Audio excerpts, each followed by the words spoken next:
Hello friends, welcome to online classes from Gurudev international school.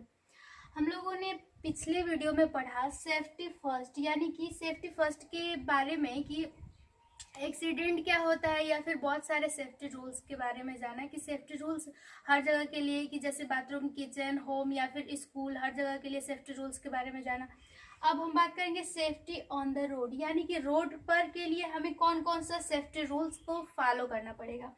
ठीक है, first है always cross the road from the zebra crossing, यानी कि always cross, हमें हमेशा क्रॉस करना चाहिए द रोड, यानी कि रोड को फ्रॉम द जेब्रा क्रॉसिंग, यानी कि जेब्रा क्रॉसिंग से। ठीक है, अब जेब्रा क्रॉसिंग क्या होता है, आप लोगों ने देखा होगा जेब्रा, यानी कि जो आप लोगों ने किताब में देखा होगा या फिर टीवी में भी देखा होगा कि जेब्रा कैसा होता है, उसमें व्हाइट और ब्लैक का निशान होता है ना। तो वैसे ही हम लोगों के एरिया में तो नहीं, मतलब बड़े बड़े शहरों में रोड पर जो होता है कि बीच में जहाँ क्रॉस करना होता है, आपको क्रॉस करना होता है, तो क्रॉसिंग के जगह पर ये ब्लैक और व्हाइट कलर की पट्टी की तरह बना होता है। ठीक है, उसी को हम कहते हैं जेब्रा क्रॉसिंग। तो जब भी क्रॉस करना होता है आपको जेब्रा क्रॉसिंग से होकर होना होता है। कैसे और क्यों? क्योंकि जो जेब्रा क्रॉसिंग होता है वहाँ पर जो वाहन चालक होते हैं, यानी कि जो ड्राइवर होते हैं, उन लोगों के लिए ये नियम होता है कि जब जेब्रा क्रॉसिंग आने वाला होता है तो उनको धीरे चलना होता है, और जो सामने से अगर कोई व्यक्ति जा रहा होता है तो उसको पहले जा लेने दिया जाता है, उसके बाद से खुद जाना होता है। और उसके पहले कहीं से भी क्रॉस करने के लिए कोई नियम नहीं होता है, या फिर क्रॉस करने के लिए मतलब अलाउड नहीं होता है, वो कहीं और से क्रॉस नहीं कर सकता। जब भी क्रॉस करना होता है उसे जेब्रा क्रॉसिंग से ही करना होता है। ठीक है, तो आप भी जब बड़े शहरों में जाइएगा, जब आपको क्रॉस करना होगा तो सिर्फ जेब्रा क्रॉसिंग का ही यूज करिएगा। ठीक है, अब second number, do not stand, यानी कि खड़ा ना हो ऑन द फुटबोर्ड, यानी कि पायदान पर, ऑफ द मूविंग बस, यानी कि चलते हुए बस से।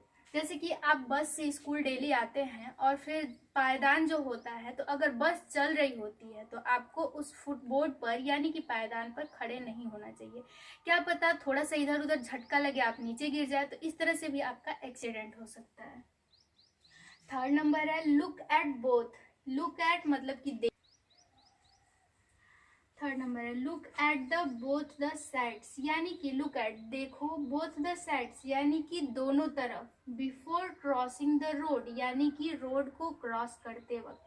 आपको जब भी रोड क्रॉस करना हो, चाहे कोई बड़ा शहर हो या फिर जेब्रा क्रॉसिंग हो ना हो, लेकिन जब भी आपको रोड क्रॉस करना हो तो सबसे पहले आप दोनों साइड देख ले, अपने दाएं बाएं दोनों साइड देख ले कि कोई गाड़ी तो नहीं आ रही है। जब गाड़ी ना आए, दिखे कि कोई गाड़ी नहीं आ रही है, तभी आप क्रॉस करें। ठीक है, फोर्थ नंबर है ऑलवेज यूज द फुटपाथ, यानी कि ऑलवेज मीन्स हमेशा, यूज मीन्स उपयोग करना, द फुटपाथ यानी कि फुटपाथ का ही, वाइल यानी कि जब, वॉकिंग यानी कि टहल रहे होते हैं, नियर ए रोड यानी कि रोड के पास, यानी कि जब आप रोड के पास या फिर रोड पर जब टहल रहे होते हैं तो हमेशा फुटपाथ का ही यूज किया करिए।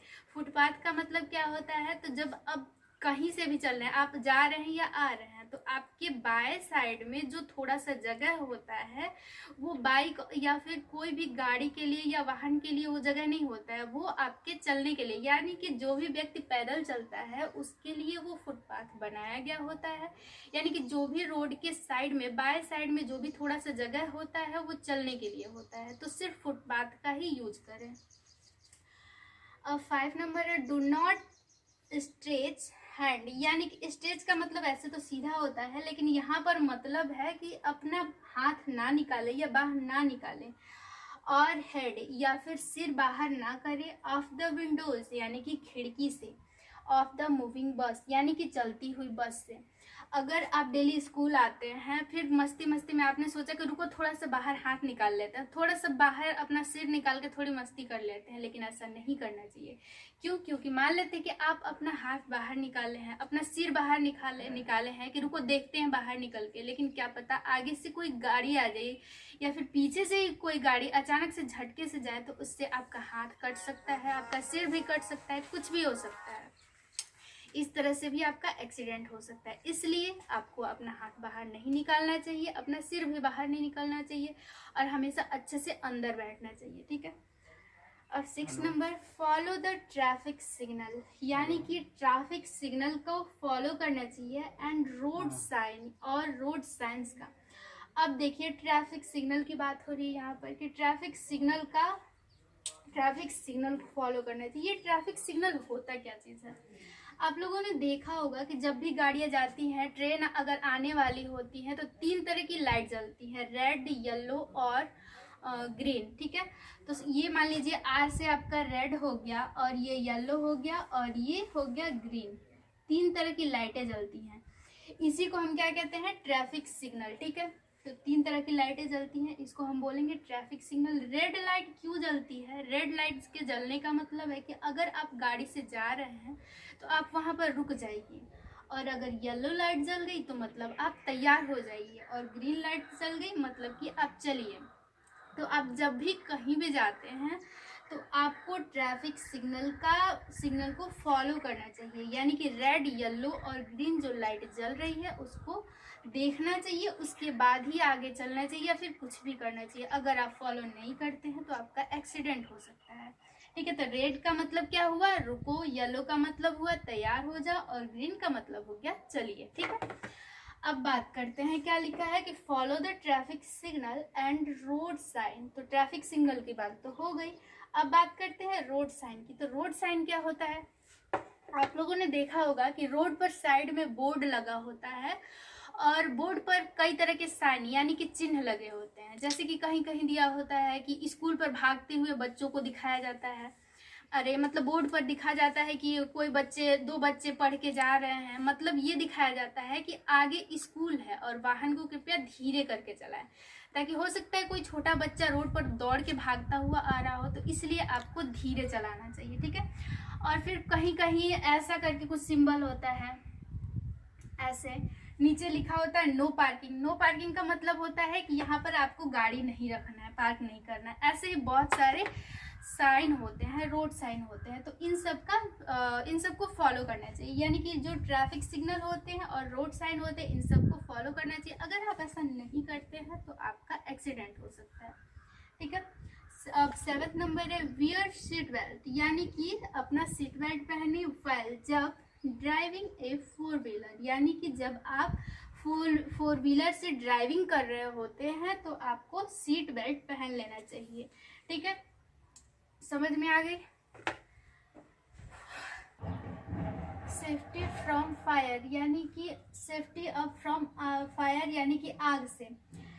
फर्स्ट है वी शुड नेवर गेट, यानी कि पैनिक का मतलब घबराना होता है। वी शुड यानी कि हमें चाहिए, नेवर यानी कि कभी नहीं, गेट पैनिक यानी कि घबराना, एट फायर सीन यानी कि आग लगने से, यानी कि हमें आग लगने से कभी भी घबराना नहीं चाहिए। ये बताइए अगर आपके घर में आग लग गया तो आप खूब घबराएंगे तो क्या करेंगे? कुछ करेंगे? नहीं करेंगे। आप सोच ही नहीं सकते, जब आप खुद घबरा जाएंगे तो क्या करेंगे? कुछ कर ही नहीं सकते कि कैसे आग बुझाए नहीं बुझाए, आप सोच ही नहीं सकते।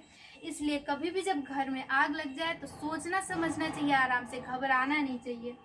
सेकेंड नंबर है इन केस ऑफ फायर, यानी कि इन केस का मतलब ऐसे तो मामले में होता है, लेकिन यहाँ पर इन केस का मतलब यदि हो जाएगा। ठीक है, इन केस यानी कि यदि, of fire awkward by burning grass, यानी कि घास के जलने से यदि आग लगता है, या फिर लकड़ी के जलने से, या फिर पेपर के जलने से, तो क्या करना चाहिए? वाटर शुड बी यूज्ड, यानी कि पानी का उपयोग करना चाहिए। टू एक्सटिंग्विश मतलब कि आग बुझाना, यानी कि अगर घास, लकड़ी या फिर पेपर के जलने से आग लगता है तो वहां पर हमें किस चीज का उपयोग करना चाहिए? तो वाटर यानी कि पानी का उपयोग करना चाहिए। अब थर्ड नंबर है do not try to hide, यानी कि छिपने की कोशिश नहीं करना चाहिए। अंडर टेबल यानी कि टेबल के नीचे, और इन द कबर्ड यानी कि अलमारी। कबर्ड का मतलब होता है अलमारी, यानी कि अलमारी के अंदर या फिर टेबल के नीचे छिपना नहीं चाहिए। In case of fire in the room, यानी कि घर में जब आग लगे तो अलमारी में या फिर टेबल के नीचे घबरा के उसमें छिपना नहीं चाहिए।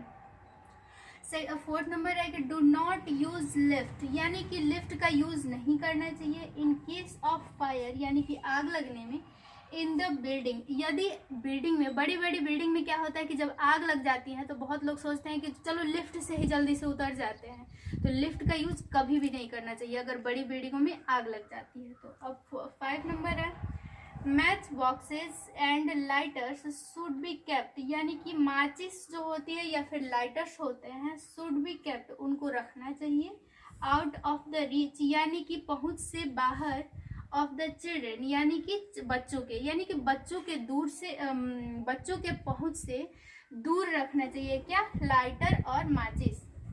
अब 6 नंबर है, if the fire occurs because of electrical fault, यदि विद्युत फॉल्ट की वजह से आग लगती है तब क्या करना चाहिए कि नेवर थ्रो वाटर, यानी कि कभी भी पानी नहीं फेंकना चाहिए ऑन द फायर, यानी कि आग पर। अब हम लोग ऊपर क्या पढ़े हैं कि कभी भी जब घर में आग लगे तो हमें घबराना नहीं चाहिए, और यदि घास लकड़ी और पेपर से आग लगे तो हमें पानी का यूज करना चाहिए। लेकिन हम लोग यहाँ क्या पढ़ रहे हैं कि इलेक्ट्रिक फॉल्ट की वजह से जब आग लगे तो वहाँ पर हमें पानी नहीं फेंकना चाहिए, इसीलिए बोला गया कि आपको घबराना नहीं चाहिए।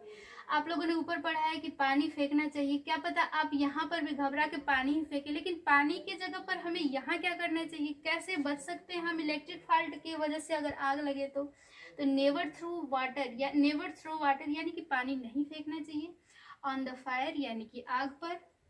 You can get electric shock, यानी कि आपको इलेक्ट्रिक शॉक यानी कि विद्युत झटके लग सकते हैं।